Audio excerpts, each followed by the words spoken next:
Face à la montée des tensions verbales entre M. Zelensky et M. Donald Trump, la présidence ukrainienne et américaine, l'émissaire de M. Donald Trump, le général Ketkelok, était en déplacement à Kiev où il s'est d'ailleurs entretenu avec M. Zelensky, entretien qui a porté sur plusieurs questions, notamment la question de paix, la question de remboursement de l'argent américain, la question aussi du rapatriement des prisonniers ukrainiens, et voilà un peu. Et donc, M. Zelensky, très inquiet, très inquiet de ce qui se passe aux États-Unis, après donc avoir répondu au président américain en disant qu'il est dans une espèce de désinformation de la Russie, c'est chose qui n'a pas plu aux Américains. Le même Zelensky, frileux, devant donc l'émissaire de M. Donald Trump, plaide dorénavant pour avoir une relation solide avec les États-Unis d'Amérique. On se dit, mais normalement tu es un homme, parce que c'est ce que tu viens de faire montre. Si tu estimes que le président américain est dans une espèce de désinformation de la Russie, premièrement. Deuxièmement, lorsque ton ministre des Affaires étrangères, M. Andriy Sybiha, fait comprendre au monde entier que personne ne peut forcer l'Ukraine à abandonner, nous autres nous disons, bien sûr, l'Ukraine est un État indépendant et souverain. Personne n'a le droit d'influencer les décisions des Ukrainiens, sauf que ces décisions ukrainiennes n'ont jamais existé. La décision américaine, oui, elle a bien existé. Même les décisions européennes n'ont pas existé. En fait, les Européens ont accompagné les décisions américaines au sujet de l'Ukraine. Voyons voir dans les détails. Mesdames et messieurs et mesdemoiselles, ce qui s'est passé entre le général Ketkelok et M. Zelensky, qui plaide pour une relation solide entre Kiev et Washington. En pleine tension verbale avec Donald Trump, qui a entamé un rapprochement avec la Russie de Vladimir Poutine, le président ukrainien Volodymyr Zelensky a plaidé jeudi pour des relations solides entre Kiev et Washington. Des relations solides, dit-il, entre l'Ukraine et les États-Unis profitent au monde entier, a fait valoir M. Zelensky à l'issue de son entretien à Kiev avec l'émissaire du président américain Ketkelok. J'ai eu une réunion productive avec M. Kellock, une bonne discussion, a-t-il ajouté sur les réseaux sociaux, expliquant avoir échangé sur la situation sur le champ de bataille, premièrement, comment rapatrier nos prisonniers de guerre, deuxièmement, et sur des garanties de sécurité efficaces. Alors, M. Zelensky, je ne sais pas si tu comprends.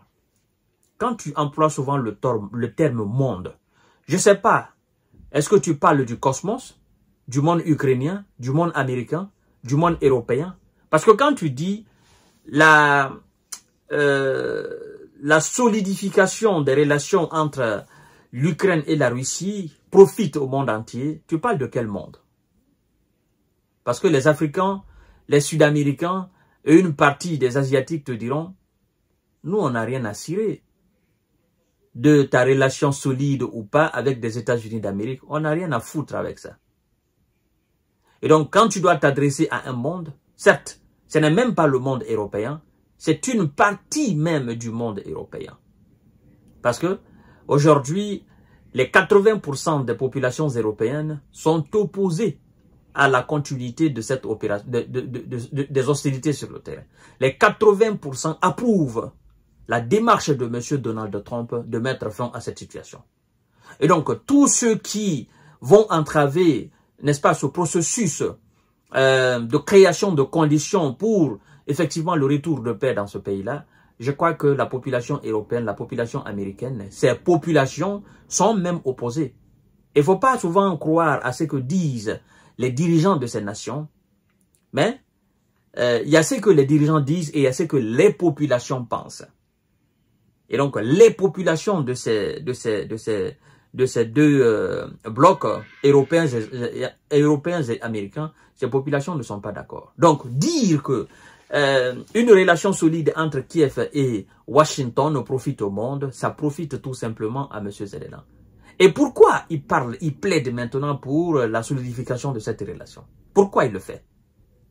Il le fait parce qu'il a envie que les hostilités continuent sur son territoire. Il le fait parce qu'il a envie que les États-Unis votent de l'argent. Mais puisque le président de la Chambre des représentants, Mike Johnson, vient de dire carrément qu'il n'y aura plus de sous pour les Ukrainiens, pour continuer la guerre en Ukraine, parce qu'ils n'ont plus envie, n'ont plus d'appétit, je crois que M. Zelensky, il se dit, ben, si rien n'est fait, ces gens-là, ils vont mettre fin à la situation.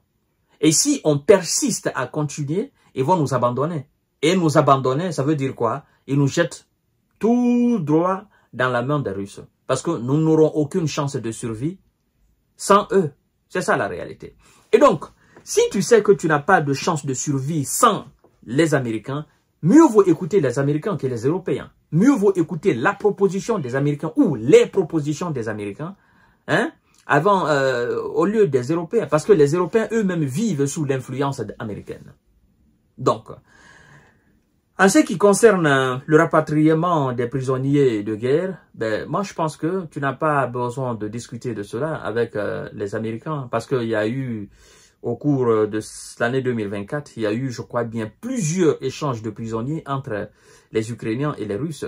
Donc ça s'est fait de manière très efficace. Je crois bien que les Émirats ont été impliqués là-dedans. L'Arabie Saoudite aussi a été impliquée là-dedans.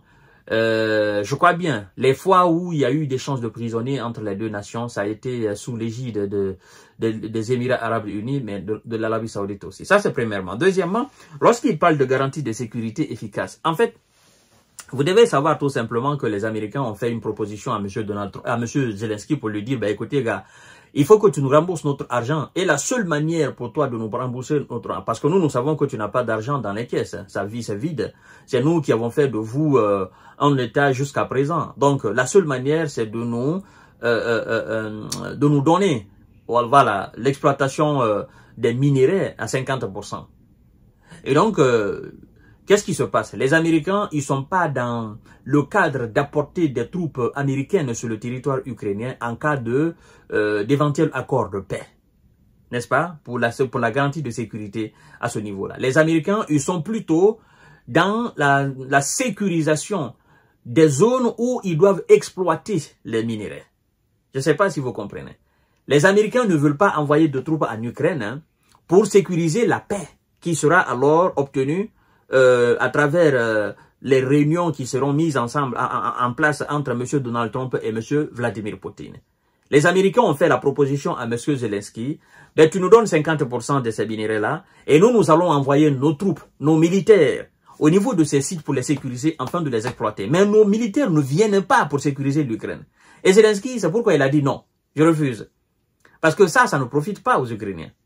Soit vous envoyez des militaires, vous sécurisez le reste du territoire ukrainien, on procède à l'exploitation des minéraux et on va voir comment nous allons répartir cela. Ou soit vous restez là-bas et voilà, nous allons procéder autrement. Mais nous n'accepterons pas cela parce que cette forme de sécurité n'est pas efficace pour le peuple ukrainien. Nous voulons sécuriser le peuple ukrainien, mais vous voulez sécuriser les zones d'exploitation de ces minéraux-là.